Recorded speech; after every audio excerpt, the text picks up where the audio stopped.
Hai murid-murid, sudahkah anda semua bersedia untuk mengikuti pembelajaran hari ini? Kalau sudah bersedia, bagus. Kuatkan semangat. Jom sama-sama belajar.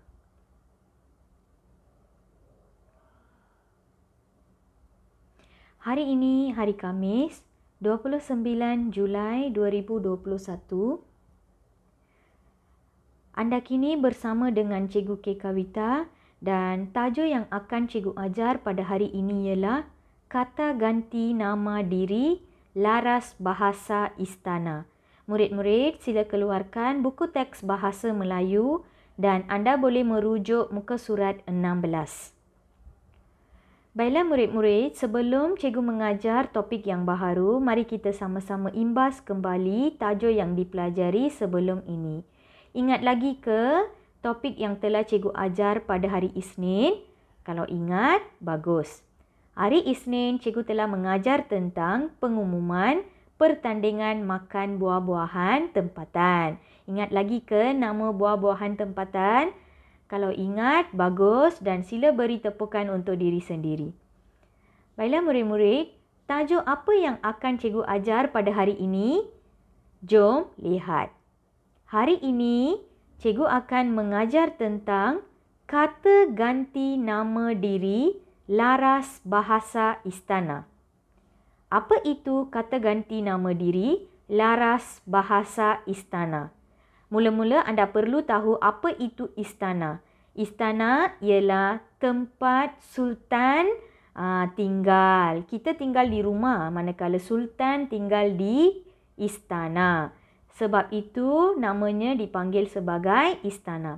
Di sana bahasa yang digunakan adalah berbeza jika berbanding dengan bahasa yang kita gunakan, iaitu rakyat biasa.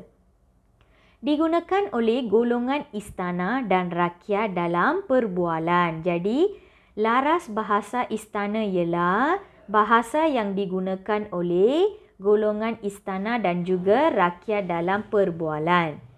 Baiklah murid-murid, terdapat 3 jenis kata ganti nama diri laras bahasa istana, iaitu yang pertama, kata ganti nama diri laras bahasa istana pertama, kedua dan juga ketiga. Baiklah, jom kita lihat kata ganti nama diri laras bahasa istana pertama.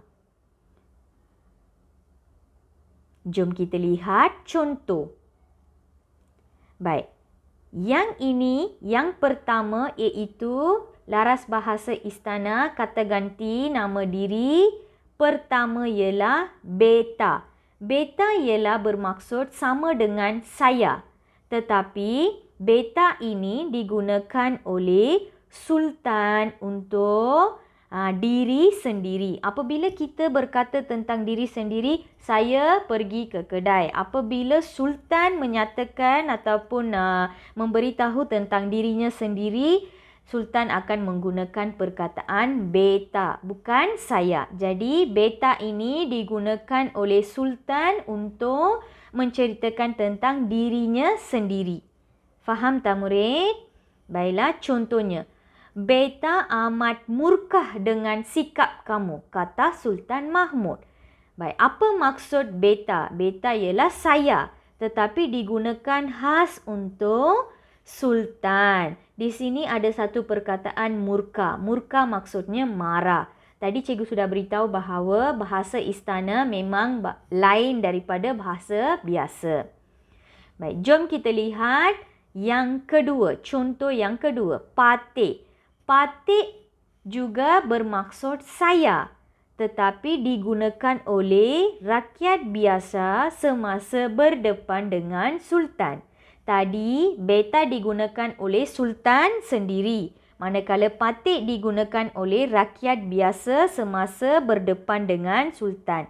Apabila rakyat biasa menghadap sultan, berdiri di hadapan sultan, kita akan menggelar diri kita sebagai patik. Baik, contoh, ampun tuanku, patik ingin memberitahu sesuatu perkara, kata Mak Siti. Patik di sini ialah maksudnya saya, menunjukkan Mak Siti, orang ini. Baiklah, contoh yang seterusnya, hamba. Hamba juga bermaksud saya.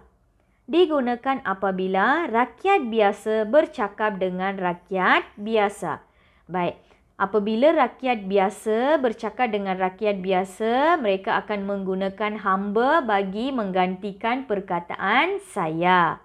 Contohnya, nama hamba Hang Tua. Faham tak maksud perkataan hamba? Jadi, dalam kategori kata ganti nama diri laras bahasa istana, pertama, cikgu telah mengajar 3, iaitu beta, yang kedua patik, yang ketiga hamba. Ketiga-tiga ini menunjukkan maksud saya. Baik, sekarang kita beralih kepada kata ganti nama diri laras bahasa istana kedua pula. Okey, sekarang kedua. Jom kita lihat. Kedua maksudnya orang yang berada di hadapan. Jom kita lihat contoh.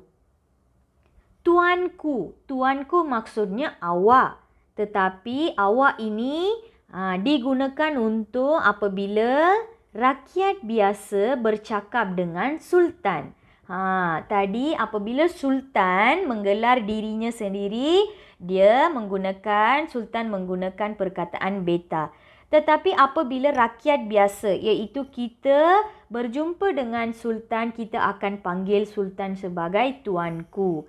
Dan ingat murid-murid, biasanya perkataan tuanku ini diiringi dengan perkataan ampun. Contohnya, ampun tuanku. Belakang perkataan ampun, biasanya kita akan tulis tuanku. Baik. Ini adalah contoh. Ampun tuanku. Tadi cikgu sudah beritahu kan, kalau ada perkataan ampun mesti kena diiringi dengan perkataan tuanku. Pate ialah saya ingin memberitahu sesuatu perkara. Baik, sekarang kita akan lihat contoh yang kedua. Tuan hamba.